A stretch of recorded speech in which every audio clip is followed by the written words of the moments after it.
Hello, friends, and welcome to Ask a Virginia Woman, the podcast where we talk power, policy, leadership, and life with the women who are shaping the future of the Commonwealth. I'm Judy Selzer, co founder of the Virginia Women's Foundation and Virginia Women's Voices. Each week, I have the pleasure of sitting down with bold, brilliant women from all corners of Virginia, and together we turn up the volume on leadership, equity, and courage, one story at a time. I get to talk with CEOs and business leaders, lawmakers, educators, and entrepreneurs, and I ask, how did they get here? What challenges are they taking on? And what advice do they have for the rest of us?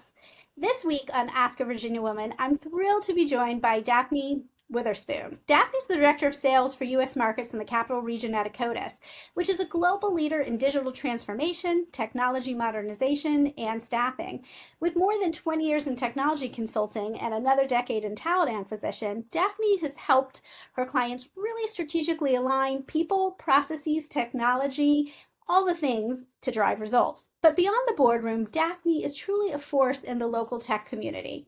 She currently serves as president-elect for Women in Technology and has held leadership roles with Dress for Success DC, STEM for Her, and her commitment to empowering women and girls is truly inspirational and unwavering. She's all about helping women connect, collaborate, and thrive. So today we are so fortunate to have Daphne here with us because when our country and our Commonwealth are facing big questions, sometimes the smartest thing to do, well, is to ask a Virginia woman. So Daphne, thanks for joining us today. We're really thrilled to talk with you all about your own leadership journey. So let's just dive right in. Tell us a bit about yourself and how you got here. Yeah, sure. Thank you so much for having me. I was so excited to learn about this podcast. I think now more than ever, women, love to ingest content like this, and I'm excited to share, any experience that I have that might be valuable. As you mentioned, I've been with Akkodis for about 4 years, 20 years or so in consulting, an additional 10 in talent acquisition. So I obviously started when I was 7. I live Of here in course. Leesburg, Virginia. I have 2 daughters, 19 and 20, and they're really my reason for doing almost everything, as I think most moms would tell you. And as you mentioned, I'm the incoming president for Women in Technology. I've served on their board in a few different capacities over about 8 years, and just really love to use that organization as a platform to help women in the tech community here in the DMV area thrive, connect, learn, and grow. It's a great pleasure for me to have the chance to do that. Well, we so appreciate all the ways you're involved in the community. How did you really start to lean into that volunteer service? Was there a particular experience in your childhood or early on in your career? How did you get so engaged in so many different important causes? Yeah. Well, first of all, I'll say that I credit my mother, who did a lot of volunteer work. So I saw that growing up. She did not really work in a traditional sense outside the home, but she gave back by volunteering at Wolf Trap, volunteering at her church thrift store, and just really giving of her time and energy to the causes she believed in. And so when I went to college and had the chance to join a sorority that had a strong philanthropic arm, I felt like that was a great chance for me to start that journey. And honestly, the way I came to WIT was when I transitioned to tech 25 years ago out of traditional staffing. I had a serious case of imposter syndrome. I could barely turn my laptop on. None of us knew how to use the internet. Email was new. How was I a women in technology? Right. But I joined, and what I found was they really welcomed me into the fold. And there are a lot of women there who, like me, wanted to be better engaged and better aware of tech and how it could change our lives, wanted to be able to learn about it and speak to it in a comfortable, non-threatening setting. Yeah. And that's how I started attending events. And I became friends through a client relationship with the WIT president. And she sort of encouraged me to lean in and reminded me that you get more out of things if you give more to them. And because I had some expertise in talent, my first way of leaning in with WIT was around helping with the job fair. And it was just such a fulfilling and enriching experience that, I kept saying yes when I was asked to do more. And, here we are today. And then, just from a career perspective, let me say, no one Yeah. raises their hand in second grade and says, I want to to be a consultant, or I want to be a recruiter, right? We all would be ballerinas and astronauts. And honestly, I started my career thinking I was going to be a pediatrician. I think at some point around the age of 7 or 8, I said, "Ooh, this seems like really cool thing that my doctor does when I go to see him. I want to do that, Mom." And my mom and dad held me to that. And so when I went to college, I started biology pre-med. I saw very quickly that there were very few women in those biology, chemistry, physics, and math classes. And that kind of opened my eyes to it. And honestly, I have so much respect for women who go through that degree program because I had always found myself to be able to master most of the classes I had taken, but wow, organic chem killed me. So I pivoted to psychology, and that's kind of how I got into broadly human resources, human capital management, that sort of career path. Well, that's exciting. I mean, I hear so much about your journey there, about those early influences, right? That our parents, our family members, particularly our moms, can have on our sense of just this is the way you engage in the community. We give back, we help others, and begin that leadership journey. And then also to be a young person looking around and being like, hey, I'm in a field where not everybody looks like me, not everybody has the same experience as me. And sometimes that can be really empowering to say, great, I want to be one of the first here. I want to break barriers. And sometimes that can also be a place where we don't always feel as comfortable. Mhm. And so those early experiences in our lives can certainly help to shape how we go through the rest of the world. And it's exciting to hear about your journey as well, and that there were others who were welcoming, who helped you when you were experiencing that confidence gap, that imposter syndrome, because so many of us go through it. And I hear that theme a lot. Well, somebody tapped me on the shoulder and said, you can do this. And so you lean in a bit, and then you lean in a bit more, and then you return the favor by bringing somebody else along with you.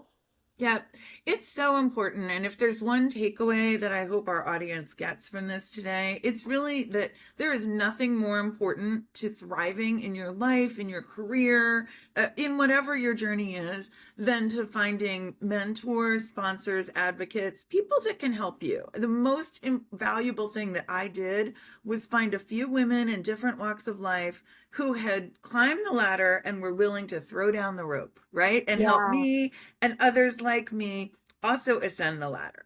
Early in my career, I had a female manager who gave me more responsibility than I thought I was ready for, certainly more than I deserved. But she had the courage to say, "You've got this, you can do it. And when you can't, you can lean on me."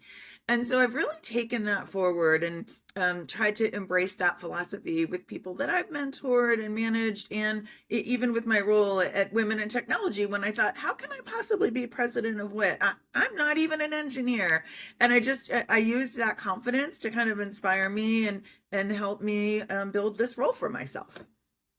And I think that's what is truly part of leadership, is not because we come in knowing all the answers, but because we're willing to ask for help and accept it when it's given to us.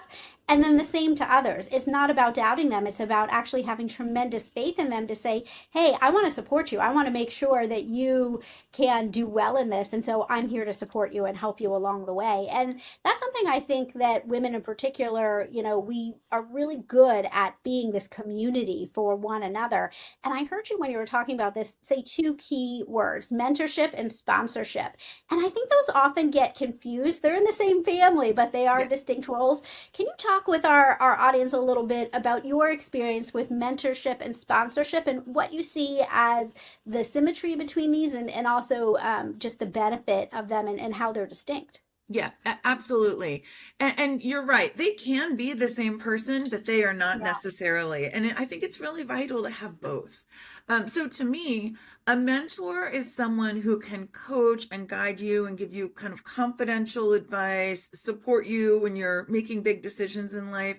They don't have to be in your organization. They don't have to be in your industry. They don't have to be your gender, but someone who will value your perspective, listen to it, and help you solve your own problems using some of the wisdom they've gained, through going through similar challenges.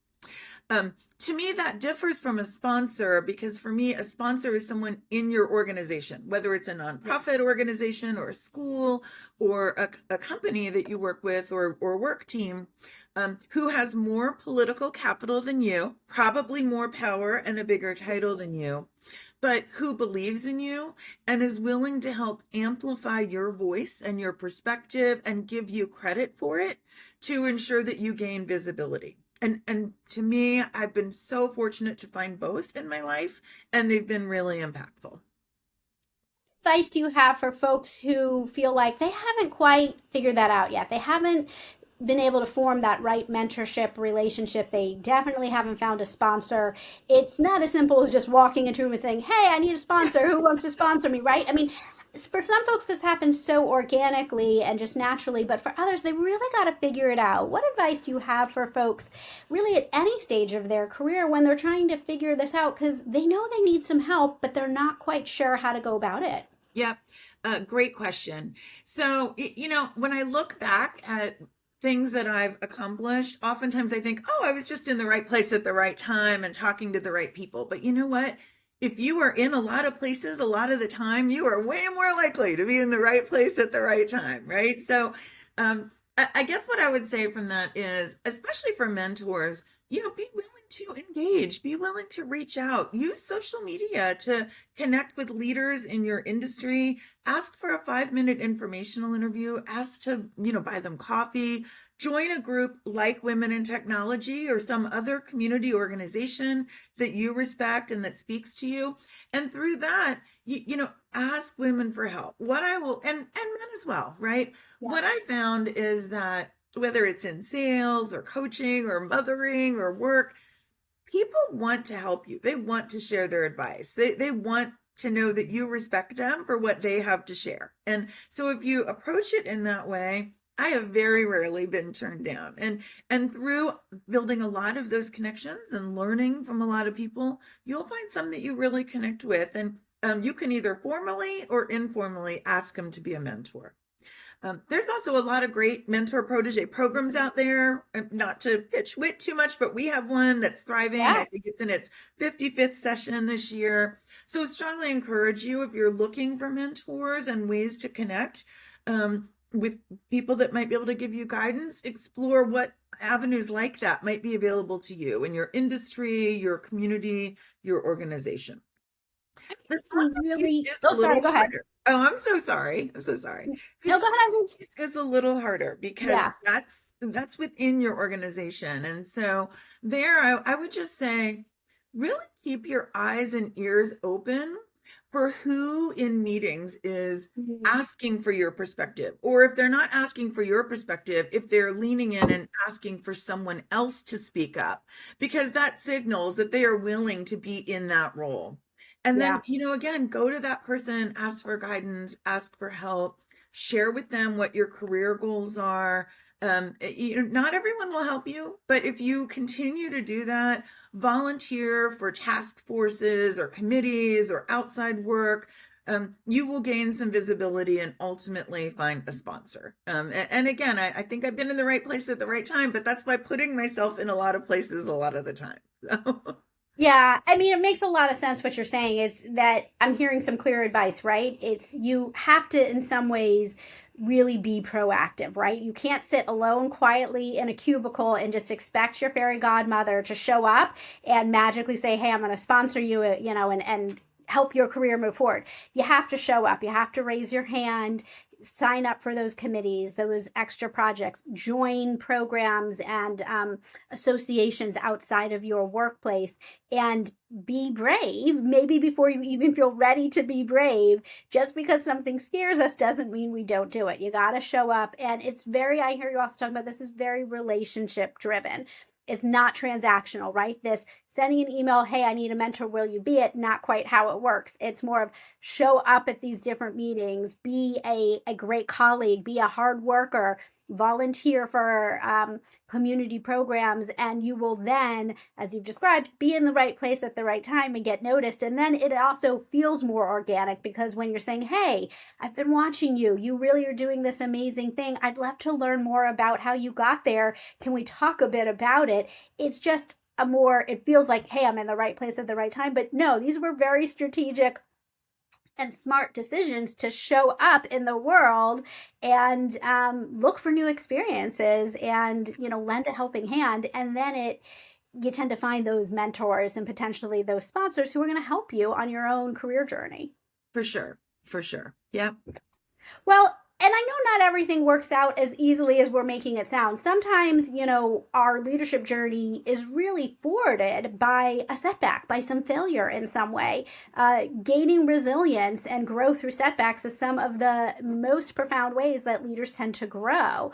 Tell us a little bit about a time where maybe you had a particularly hard decision or moments of doubt. Maybe you failed at something really big and spectacular. But tell us about a time when things did not go as you planned, Daphne, and kind of how you recovered and what did you learn about yourself in leadership during that journey? Yeah. It's funny.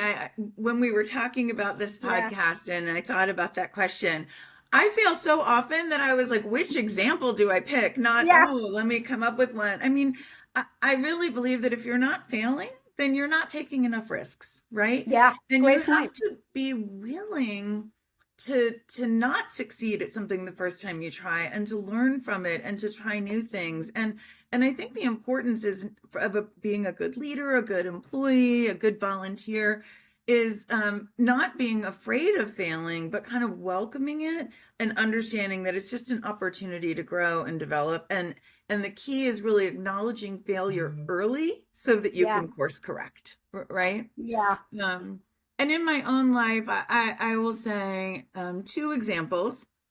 One is I had a great career working for a large technology company, and I had the opportunity to go potentially start my own business as a woman-owned company with some wonderful partners and investors. And I felt like that was a once in a lifetime opportunity. I couldn't turn it down. So very boldly and probably without much of a safety net, I decided to embark on that right before the housing crisis of Oh, wow. 2008. Yeah. And honestly, it just became, increasingly difficult to get payroll funding, to develop new business, to, engage investors and partners. And at a certain point, I had to put, providing for my family first. And what I learned from that is that I was braver than I thought, right? And that was a huge failure. And so looking for a job after that failure was a little scary because I had to admit to these business owners I was interviewing with, I couldn't do what you did, right?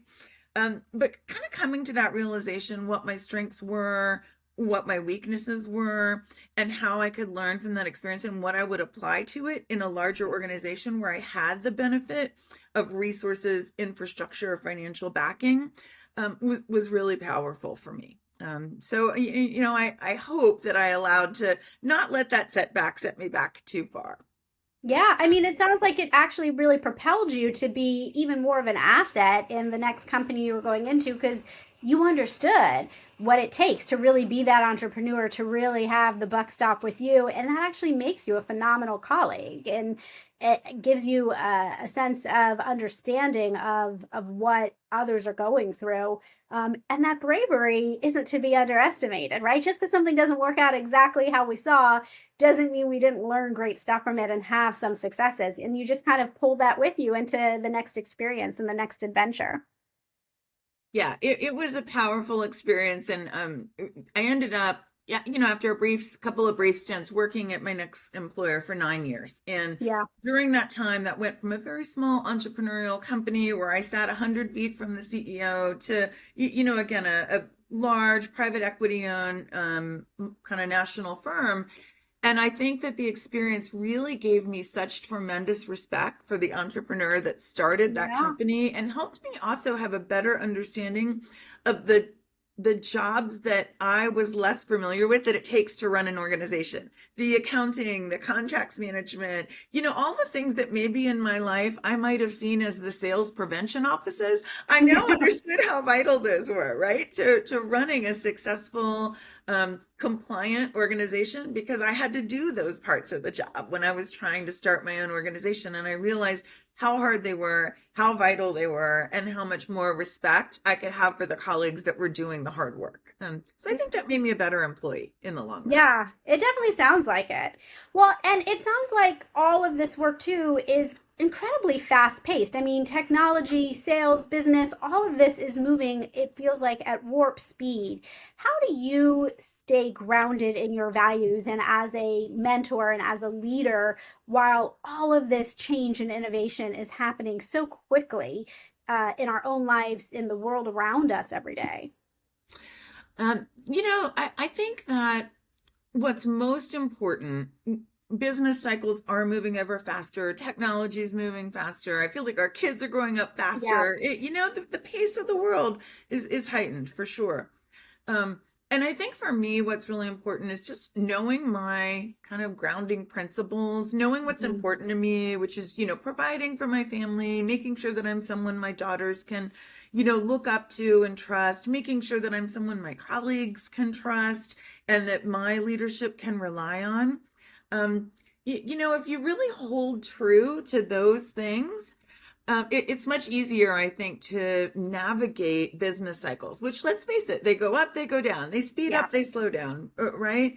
But if you're holding true to those things that are really important to you, it kind of levels out the curves a little bit on the roller coaster, if Yeah. that makes sense. It totally does. Yeah, because you learn not to sweat the small stuff, right? I mean, details matter, the pace of things matter, but if you're in it and doing this work, because of family and recognizing what the really big important boulders are in your life as opposed to all the little pebbles that can get stuck in your shoe, you can make wiser decisions and also just really, let some of the stuff just kind of pass on by without letting it aggravate you or bog you down too much because it does go by so fast. Yeah, so in the old days before COVID, when I drove to work, this is how I used my commute time every day. I probably looked like I was talking to myself in the car, and once Bluetooth became more common, thank God, because then I just looked like I was having a phone conversation anyway.